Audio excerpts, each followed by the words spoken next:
Welcome to another edition of the Influence Global podcast, and I'm really delighted to be having with me today no other than the CEO and founder of e-commerce platform Carro, and that is David Perry, all the way from the other side of the pond. So David, welcome to the show. Hey, thanks for inviting me. And yeah, I'm actually originally from Northern Ireland, so in a way, I'm British as well originally. Oh, you've got a bit of us in us. That's great to hear. Yeah. Where is home for you at the moment, actually? I live in Southern California. It's it's near Disneyland. This is where a lot of people from England come for a vacation. I just decided to stay. That's great to hear. So today we're talking all about e-commerce and how it's really exploded in the sort of creator world, and also brands realizing that the influencers can play a big part in that for them. But of course, creators can also now do more than just amplifying other people's and promoting other people's products, but they can actually really have their own businesses. And we've seen in the last 2 years an explosion of entrepreneurs that have come out of the pandemic, actually. So before we get sort of into that, David, perhaps you'd like to give us a little bit of background onto yourself and how you came up with the name Carro as well. Yeah, I'm originally from the video game industry, and that's what I did for my entire career. I got to work on lots of interesting games like the Matrix and the Terminator, Aladdin for Disney. We made a cool character called Earthworm Jim once, and so got to do lots of fun video game things. But my last company was bought by Sony PlayStation, and at the point I decided to sort of retire, and I built this awesome man cave where I have, metalworking and woodworking and 3D printing and all kinds of cool stuff. But I also built a photo studio. And I found that when I took photos in my photo studio, nobody cared. But if I took pictures of influencers, people cared greatly, and would be bending over backwards to try to meet these people because they want to marry them. And so I found that these people tend to hang out, so they'd be friends of my daughter, and they would between them have maybe 15 million followers. And so you go 15 million people, how many people is that? And if you go to a large concert like a Wembley Stadium in England or the Rose Bowl here in the United States, you go to a big stadium, it's like a tiny fraction of 15 million. And they speak to them every single day. And so this got interesting to me, and that's when I met my co-founder, actually, Jason Goldberg. And Jason and I ended up, sort of having this whole discussion on influencers. We were helping students, and we decided to try to build a company to do some cool things in this space. But the name Carro is kind of fun because in the e-commerce world, the shopping cart is like the center of the goal of everything, right? Get stuff into your shopping cart and sell it. And so we looked at all the different ways to say cart. And we thought the company was going to be called Carus, which is the Latin word. But what we did is we had influencers coming into our offices, and we laid out all of the different names, and they chose Carro. So it's actually chosen by influencers. Is it really? That's fascinating. Yeah. It's just a different way to go about naming your company.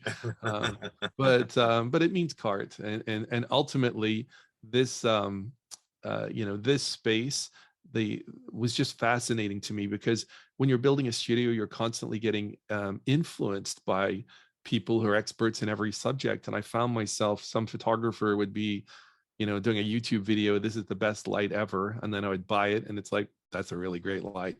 That's a great recommendation. And so, that was really interesting to me. I sort of, in a way, found myself getting attracted into this space. And then what happened was there was an influencer whose name is Casey Neistat, I'm sure you've heard of him at some point. He's a YouTuber, and Casey was flying on Emirates Airlines, and Emirates, somebody there, one of the staff, realized it was Casey Neistat, so they upgraded him to first class. And he made a video about what it's like to have a shower while you're flying, which I've never even seen before. That was cool. Goodness. And the video went viral, and it's worth, I can't even imagine what it would have cost to buy that much, the amount of eyeballs that watched that video. And my thought was different, which was, what if that person never pointed at Casey? So what if he just checked in and got on the flight? And so what we wanted to do was to try to build the technology that would actually be that person pointing. So as your brand is interacting with influencers, we're like, that's an important person. You should take care of that person. And that was our initial idea for our platform. And my daughter's like a small influencer, but it's interesting. She gets offered products all the time, but they're always products from companies that she doesn't use or know or have any interest in, and she doesn't want the stuff. And that's the sort of the common interaction with influencers today, is sort of find them and then trouble them and try to get them to do what you want them to do. And then if some of them agree, then you start putting all these restrictions on them. You have to sign this contract, and you can't use anybody else's shampoo, and you're not allowed to write the words yourself because we can write them better. And it's like, are you kidding me? This is not the way to interact with these people. And so here, who am I? I'm this dude from the video game industry, but I'm looking at the space going, there's some room for us to operate here. I think we can help. And so that's what got me to sort of cross over from video games into the e-commerce space. And the more that we investigated this space, honestly, the more interesting it became, and the more time we spent with influencers. I'll give you an example. Is my daughter was having dinner with a group of her friends, and of course the parents are talking, but one of the girls at the table is an influencer, and she's making about 30,000 a month, 12 years old. And she showed, yeah, she showed us a video of a hotel room that she was staying in that some agency had filled with makeup. And when I say filled, I'm talking every surface, the bed cover, everything was covered in makeup. And this 12-year-old doesn't wear makeup. And so they just thought it was funny. They go in their hotel room, it's filled with stuff. They take video of it, and then they throw it all in the trash. And I thought to myself, this is not ideal, because there's someone paying an agency to put that stuff in the hotel room is being told this is the best idea ever, and it's not the best idea ever. And so this girl was sitting with the other girls, and she had this white backpack, and someone said, I really like your backpack. And she ended up going literally on and on and on, gushing about this backpack. It's my favorite. I take it everywhere I go. I absolutely love this backpack. I'm thinking to myself, I want to be that backpack company. I don't want to be in the hotel room, just getting thrown in the trash. So this authenticity, connecting influencers with things that they love, is really, I think, actually critical. Once we started to do this, Facebook ended up writing a success story on our company for the authenticity, which I really think that's kind of necessary, because what you'll find is if you're selling makeup and the influencer you're talking to is wearing your makeup on their face right now, that's a very good conversation, right? They are very happy to have this call. They're very happy to have this discussion, because they don't have to pretend to like something. They don't have to, they don't have to sort of lean up against a package of something they would never buy and put their face by it and try to get you to buy it. They don't want to do that. Yeah. They I think like it's to. I think it's really interesting what you say, David, because I think great influence is when these content creators would have gone and bought the product of their own volition. So, I always say that a creator's most important challenge should always be to nourish and grow their audience. Because if they're not doing that, they're going to lose that follower base. They're going to lose the potential opportunity to get bigger brand deals, because they haven't got the engagement that they once did. So, smart creators only work with brands that resonate with their values. And I really don't understand how companies just literally send out stuff to people that they think, oh, well, here's a bunch of influencers. We'll sort of, it's the spray and pray approach that you do get with traditional marketing and advertising, and it's so pointless, isn't it? Because think of the waste that you've just been talking about with this cosmetics, and if people did more thought about this, they could get such higher levels of response and engagement. Yeah, so I try to remind brands that influencers are not billboards. It's very hard Exactly right. to just think. It's very easy to think of them as just billboards, and they're going to say whatever I want to say with whatever imaging I want. I'm in complete control. And you're like, but hold on a minute. This person has got way bigger following than your brand, right? And they're killing it, and they're worth a lot of money, and they're creative, and they understand their audiences intimately. And so, just to come in and say, be a billboard for me is not really that interesting to them. And so the dirty little secret is that when they can delete that post, you don't have a great relationship with your influencers if the first chance they get to delete your post, it's gone. Yeah, Like, exactly. you're like, we are great at working with influencers. Well, if they're deleting your post, that's probably showing that they're not really loving this relationship. Yeah. And a And, lot of if they keep it for a longer time, then it's the longer form engagement that you can. I mean, if you think about some posts, they've been up for 6 months, even a year after the campaign's finished, which could continually keep delivering opportunities for that brand, couldn't they? Even after that campaign's finished. Yes, hardcore fans go all the way down the list, and so looking at everything. So without question, it's good to remain in the feed. And so what we found is that um, influencers, and this is the shocking part, is out of 100% of influencers, obviously the most successful ones, the Kim Kardashians and the Paris Hiltons, they all have brands and they all grow those brands. And so what they're actually building is a customer database, not a list of followers. So you're like, yeah, it's all about the followers. It's not. It's about how many customers you have. So the ones that are, driving around in Rolls Royces are the ones that have customers, not followers. Followers are fantastic, great, love it, but customers are better. So then you say to yourself, well, what percentage of influencers have actual customers? Like, meaning they have actually transacted with them and they are in their customer database as customers, and they know what they bought and they can recontact them and things like that. And the answer is probably less than 1%. And that to me, Right. I can believe it's low, but that's really low, isn't it? it's 1%. really low. It's really low. Why? Because a lot of them are sending out affiliate clicks. And so I get moms will say to me, "Oh, I just got my son an affiliate deal." And I'm like, or no, sorry, they'll say, I got a merch deal. And I'm like, really? That's great. I hope it's your own store. And they're like, no, no, no, I just send all the traffic to somebody else. And in which case that merch company is now, of course, owning all the customers. And you're So the just doing, lifetime value is with that company, way after the influence has finished. They're getting that reoccurring revenue, which the influencer isn't benefiting from. yeah. So Amazon's a good example. They publish their numbers. So they pay 3 to 5% on the major categories that influencers influence in, and they keep the customers. And so what you find is that influencers have been doing this for years. They've been sending their traffic away using codes or links or something, and then sometimes they're getting paid, um, some kind of fee for what they're doing, but they always question the fee. Like, it's never quite what you expect it to be. You think, I did the posts and the sales weren't what I expected them to be. Well, then are you going to go audit the brand? I mean, that's actually seriously going to go and audit the brand. So the idea of you being the influencer that keeps the customer, then you actually have a perfect record of the sale because you made the sale. It was Mm, your sale. mm. So this changes everything.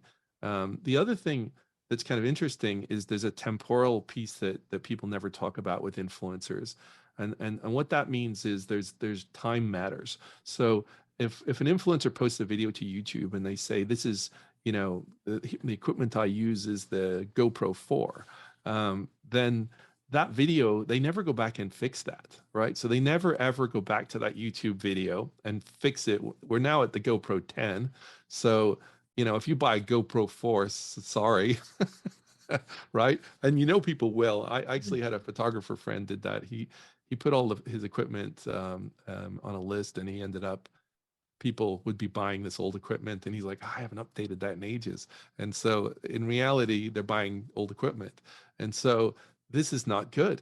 So if an influencer has a store, that store is current. They only put the stuff in there that they actually want today. And that means that if they point everything to that central point, then that central point can represent everything that matters to them, the charities that they care about, the products that they want to sell, the latest things that they're promoting. that can all be, meet me at this event, or I'm going to VidCon or whatever. It can all be on their central site, but then they can point all their stuff at it.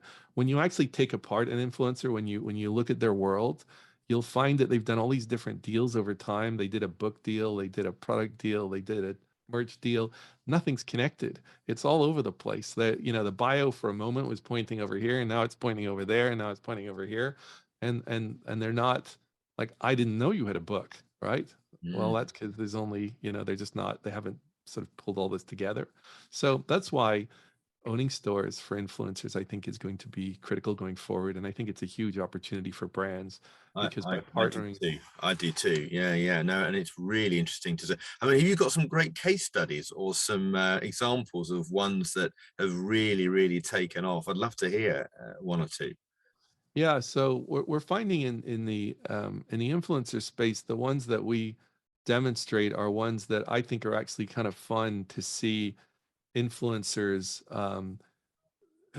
use this technology that we've created in an innovative way, meaning that what we did is we decided that influencers really don't want to have merchandise. They don't what not merchandise. They don't have inventory. So they don't want warehouses. They Mm. don't want logistics problems and all this stuff. So there had to be a way to connect the influencer and the brand, where the influencer would actually own the store, sell the product, but then their partner, the supplier, the people who make the e-bike, for example, would then sell the product. So an example would be if you go to a website called Teddy and Bear, that's Teddy, Teddy and Bear.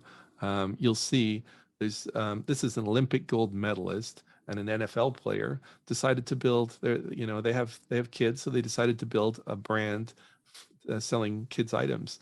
And this is a really nice example where you can see these products that they've got from partner brands, but they're able to actually start building a real brand themselves, and they own this is their brand.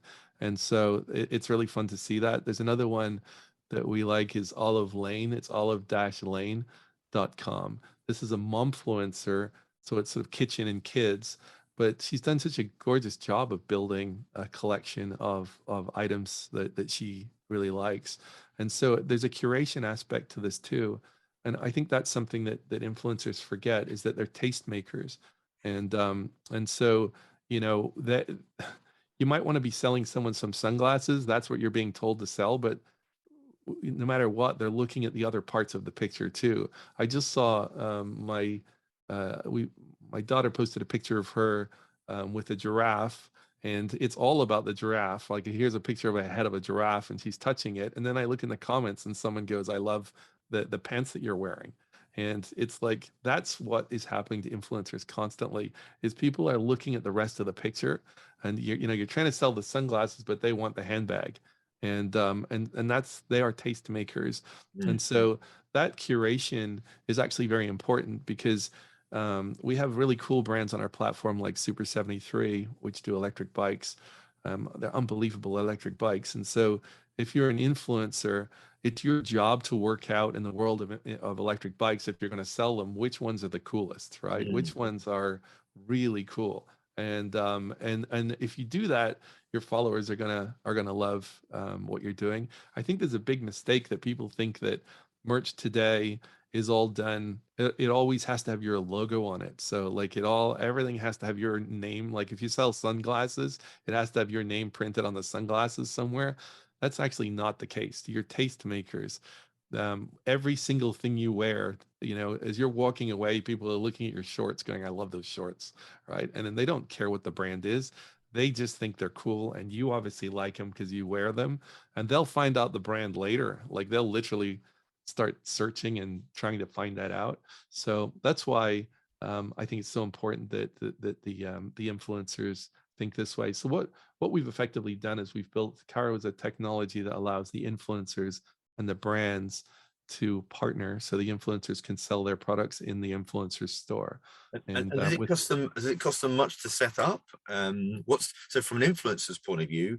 And say you've got somebody listening to this is somebody that's got maybe 20,000 followers on Instagram, is interested in developing a range of, I don't know, lingerie or a range of something. And it could be, of course, existing products that are out in the market. All the stories allowing it is for them to curate stuff, isn't it?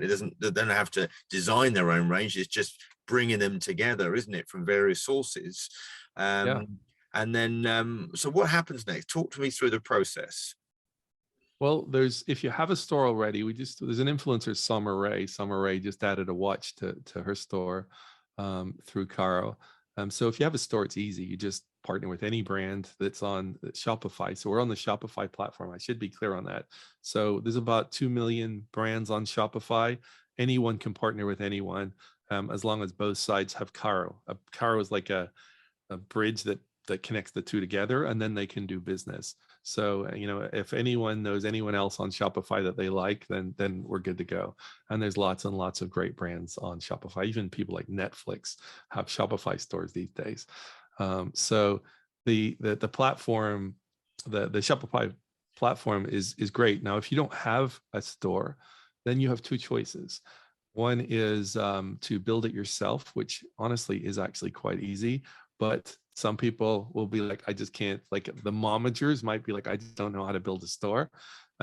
So the first question is, well, what does it cost to actually have a store on Shopify? And the answer is $30 a month. So it's, the thing that's stopping you having your customers is $30 a month right now. It's insane, So isn't it? It's next to nothing. It's like what? So you've got to do that. Just don't hesitate. Don't do that. Then there are templates for the store. So if you're creative, which most influencers are, they can actually put this together themselves. But let's say you you actually want a really, really amazing site with full branding and everything else. Then there's lots and lots of people out there, e-commerce store developers. If you just Google them, you'll find them: e-commerce store, Shopify developer. Or if you want to make it even easier, just go to experts.shopify.com, and the experts, or there's lots of them on there. They handle everything. So let's say you say, look, I want someone to build the site for me. Go to experts.shopify.com. I want someone to run it for me and just do everything. I don't want to ever look at it, right? Then experts.shopify.com. They solve all of those different problems, whatever they are, and so the result of it is, the core piece of it is that just you have to start, and starting is just signing up.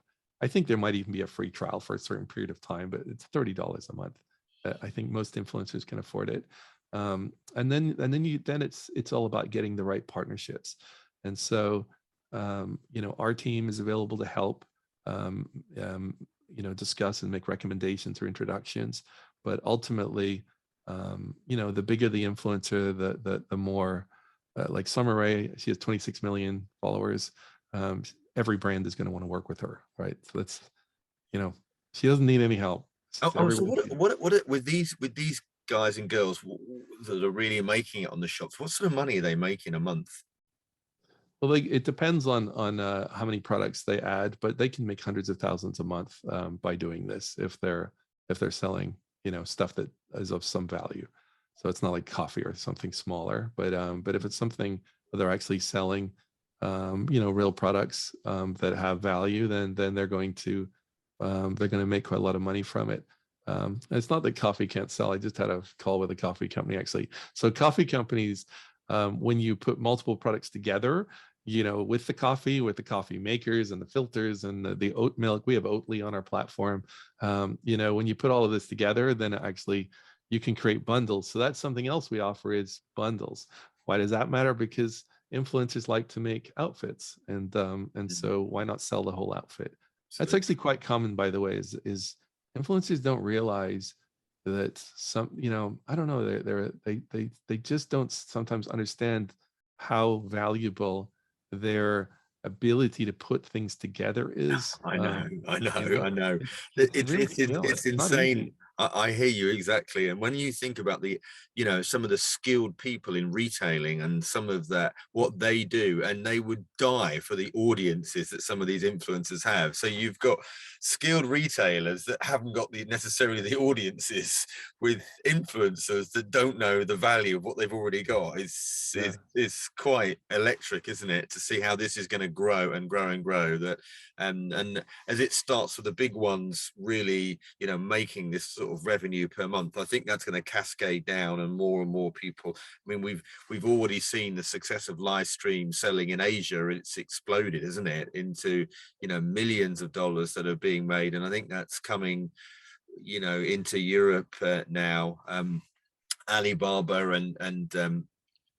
and Amazon have seen the growth in this sector and themselves, and we're almost pitching for 100,000 influencers for their own platforms, realizing that, you know, influencers are really the new retailers now, more than ever. So wow, Yeah, God, I could talk about this for ages. we are fans of a thing called comments sold. Have you heard of that one? That's a No. good one. Yeah, comments sold. Comment sold is very interesting for influencers to be able to sell products live. This live selling is very important. So I think that's what's important, is that there's this core concept of you becoming the retailer and not the affiliate. So you're actually selling the thing. And here's the twist is, and this is the fun part of the question, is when you actually found someone and got them to like your scarf and then go to Amazon and buy it, are you really an affiliate, or are you technically the retailer? Because you actually, in a way, found the person out on the cold internet and got them to want to buy the thing. Now, yes, the transaction got closed by Amazon, which is why they keep the customer. But in reality, on our platform, we call you the retailer, because you actually did close the sale, and it happens in your store, and the customer goes into your customer database. So therefore, you're the retailer. That changes everything, because that gives you the retailer cut. And the retailer cut is usually about 5 to 10 times more than the affiliate fee. Yeah, absolutely is. Absolutely It's is. a complete game changer when you start to get the retailer cut. You become the Nordstrom in that scenario, right? And you'd much rather be, the analogy I use is your competitors are collecting followers and you're collecting customers.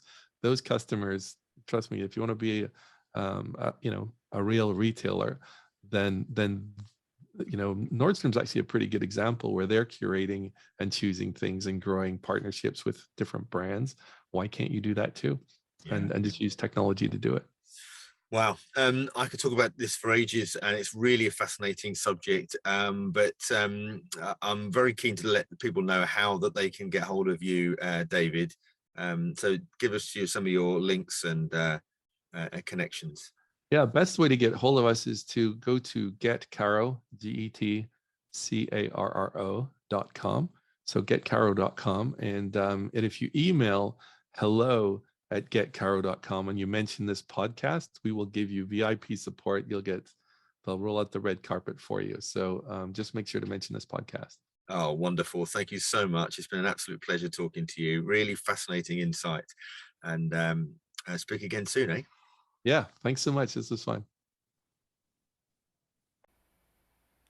That's it for another edition of Influence. Don't forget to subscribe to the show and give me your feedback, gordon@gordonglenister.com, or you can follow me on LinkedIn, Facebook, Instagram or Twitter, where you can also ask me a question. And if you're able to give us a 5-star review, that would be amazing. If you want help in creating an influencer marketing strategy, or want to join the Influencer Marketing Roundtable weekly event, just head over to gordonglenister.com.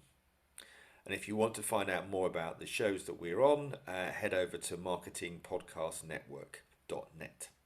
You might like to check out Jason Fall's Winfluence as well. That's a great show. Thanks as always to my podcast Neil Whiteside from Freedom One, and until next time, from me, Gordon Glenister, it's bye for now.